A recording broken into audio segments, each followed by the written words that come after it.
अगर आपको लाइट और कैमरा कंट्रोल करना आता है देन आपका बेकार से बेकार सीन्स बहुत ही बेहतरीन सीन्स में बदल सकता है। So guys, this is graphical Guruji, आप सभी का बहुत बहुत स्वागत करता है अपने चैनल पर, जहाँ पर मैं आपको सिखाता हूँ ब्लेंडर हिंदी में। वेल दोस्तों, आज की वीडियो में मैं आपको बताने वाला हूँ लाइट से रिलेटेड कुछ चीज़ें, किस तरह की लाइट्स होती है ब्लेंडर के अंदर एंड उन्हें कैसे यूज़ किया जाता है एंड क्या और तरीके होते हैं अपने सीन को लाइट अप करने के। तो चलिए दोस्तों, बिना देरी के शुरू करते हैं। तो दोस्तों, हमने यहाँ पर अपनी न्यू ब्लेंडर फाइल खोल ली है एंड यहाँ पर हम सब कुछ डिलीट कर देंगे। अब दोस्तों, मैं आपको बताऊंगा इसमें लाइट्स कितने टाइप्स की होती है एंड कैसे किसका यूज़ किया जाए। तो शॉर्टकट तो आप सभी को पता है, जो कि होता है शिफ्ट ए। यहाँ से आप लाइट में 4 तरह की लाइट्स ऐड कर सकते हैं। बाय द वे, मेरे पास 3 पॉइंट लाइट, एक 5th टाइप का लाइट है जो कि मैंने अलग से एनेबल किया है। वेल, आप चाहे तो इसे एड ऑन सेक्शन में इनेबल कर सकते हैं, बट चलिए अभी हम बेसिक जानते हैं। तो बेसिकली 4 तरह की लाइट्स होगी जो आपको दिख रही होगी अपनी ब्लेंडर सीन पे। उसमें सबसे पहला लाइट है पॉइंट लाइट, जो कि आपको डिफ़ॉल्ट आपके सीन में पहले से मिलता है। चलिए दोस्तों, इसे हम थोड़ा सा सेटअप करते हैं एंड इसके नीचे एक लगाते हैं प्लेन, ताकि हम अपनी लाइट्स को बहुत अच्छे से समझ सकें। एक प्लेन लगा दिया हमने दोस्तों। अब इसी के साथ साथ मैं इसके राइट साइड में भी 2 प्लेन लगाऊंगा, जिससे कि हम अलग से जान सकेंगे कि कोई भी लाइट है तो वो अपने एनवायरनमेंट के साथ कैसे रिएक्ट करती है एंड कैसे इंटरेक्ट करती है। सो यहाँ पर एक प्लेन लाइट है, सो यहाँ पर एक पॉइंट लाइट है जो कि अपने चारों तरफ लाइट्स एमिट कर रही है। यही पॉइंट लाइट का मतलब होता है कि एक पॉइंट जिससे कि चारों तरफ या फिर कहें तो जितने भी डायरेक्शन है हर तरफ लाइट एमिट हो। लाइट की बहुत सारी सेटिंग्स होती है, लाइक यहाँ से कलर सेट कर सकते हैं, आप यहाँ से पावर सेट कर सकते हैं, आप यहाँ से डिफ्यूज, स्पेकुलर एंड वॉल्यूम में 3 तरह की और भी सेटिंग सेट कर सकते हैं। बाय द वे, इन तीनों को छोड़ दीजिए आप, अभी आप सिर्फ पावर और कलर पर ध्यान दीजिए। तो पावर से आप अपनी स्ट्रेंथ सेट कर सकते हैं, कितना दूर तक आपको अपने लाइट का इन्फ्लुएंस चाहिए। एंड साथ ही साथ आपको एक और ऑप्शन मिलता है रेडियस। जितनी ज़्यादा रेडियस होगी उतना ज़्यादा आपका सॉफ्ट लाइट होगा, जितनी कम रेडियस होगी उतना ज़्यादा आपका हार्ड लाइट होगा। अब आपको इसमें समझ नहीं आएगा तो आपको एक और यहाँ पर ऑब्जेक्ट ऐड करके बताता हूँ। तो ये हमने यहाँ पर एक क्यूब ऐड किया एंड इसे हम थोड़ा सा साइड में मूव करेंगे। अभी देख सकते हैं दोस्तों, इसकी शैडोज एकदम शार्प है, बट अगर हम अपनी लाइट की रेडियस को बढ़ाते हैं तो देखेंगे किस तरह से वो स्मूथ हो गई। तो ये होता है हमारी रेडियस का काम। बेसिकली पॉइंट लाइट का इतना ही काम था। इसे कैसे यूज़ किया जाए, तो छोटी छोटी चीज़ें अगर आपको अपने सीन में लाइट अप करनी है तो उसे यूज़ कर सकते हैं। यहाँ पर आपको एक ऑप्शन मिलता है जो कि कस्टम डिस्टेंस का। आप इसकी मदद से अपने लाइट का कस्टम डिस्टेंस सेट कर सकते हैं कि कितने डिस्टेंस पर आपको अपनी लाइट का इस तरह से इफेक्ट चाहिए। बाय द वे, इस चीज़ को बहुत ही कम यूज़ किया जाता है। साथ ही साथ शेडो हो जाते हैं। शेडो में भी बहुत सारी चीज़ें लाइक क्लिप स्टार्ट एंड ये सब चीज़ें, इन पर आप अभी ध्यान मत दीजिए क्योंकि आप बिगिनर लेवल पे हैं। कॉन्टैक्ट शेडो पर आप देख सकते हैं कि इसे आप एनेबल करेंगे तो आपका थोड़ा सा बेटर शेडो बढ़ जाता है ईवी में। बाय द वे, ईवी में शेडोज इतने ज़्यादा अच्छे नहीं बनते एकदम एग्जैक्ट, बट स्टिल आपको अपने सीन को सेटअप करना आना चाहिए, क्योंकि जो आपने शुरू में सीन देखा था वो भी ईवी का ही था, लेकिन इसे देखकर किसी को लग नहीं रहा होगा कि ये ईवी में बनाया गया। वेल, पॉइंट लाइट के बाद होती है दोस्तों नेक्स्ट लाइट सनलाइट।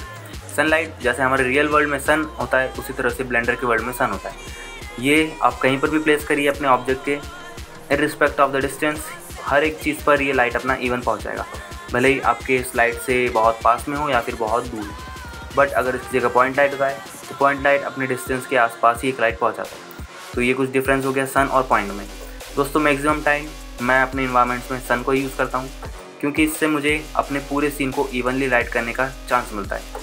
इसको आप इस तरह से डायरेक्शन सेट कर सकते हैं एंड इस तरह से आप जो शेडोज को कंट्रोल कर सकते हैं। बट जब आप पॉइंट लाइट यूज़ कर रहे होते हैं तो आपको डायरेक्शन सेट करने का कोई भी ऑप्शन नहीं होता है। वहाँ पर आपको शेडोज उसकी पोजीशन चेंज कर ही सेट करनी पड़ती है। इसमें भी आप स्ट्रेंथ बहुत ज़्यादा कम ज़्यादा कर सकते हैं।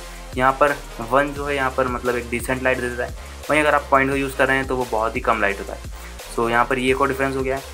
स्ट्रेंथ बेसिकली आप अपने सीन के स्केल के हिसाब से रख सकते हैं, और बाकी सारी सेटिंग्स वही है जो कि आपको पॉइंट लाइट में मैंने बता दी है। नेक्स्ट लाइट आता है दोस्तों हमारे पास स्पॉट लाइट। ये स्पॉट लाइट और पॉइंट लाइट लगभग एक जैसे ही है, बट इनमें फ़र्क इतना सा है कि स्पॉट लाइट जो है अपने एक तरफ सिर्फ एक डायरेक्शन में लाइट को एमिट करता है, वहीं जो पॉइंट था वो अपने चारों तरफ एमिट कर रहा था। बाय द वे, एक और फ़र्क आपको ये मिलेगा कि पॉइंट लाइट में जो आपका पावर रहेगा स्पॉट लाइट में वो बहुत ज़्यादा कम दिखेगा।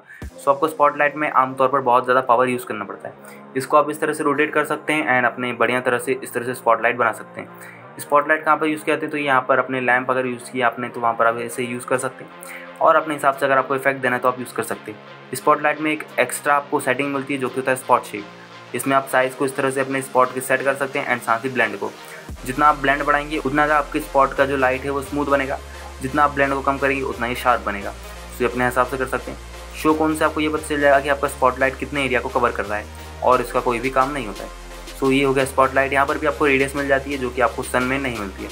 अब दोस्तों नेक्स्ट हमारा मिलता है एरिया लाइट, जो कि मोस्ट ऑफ द टाइम मैं अपने सीन्स में यूज़ करता हूँ, अभी तक मैंने आपको इसी को यूज़ करके बताया है।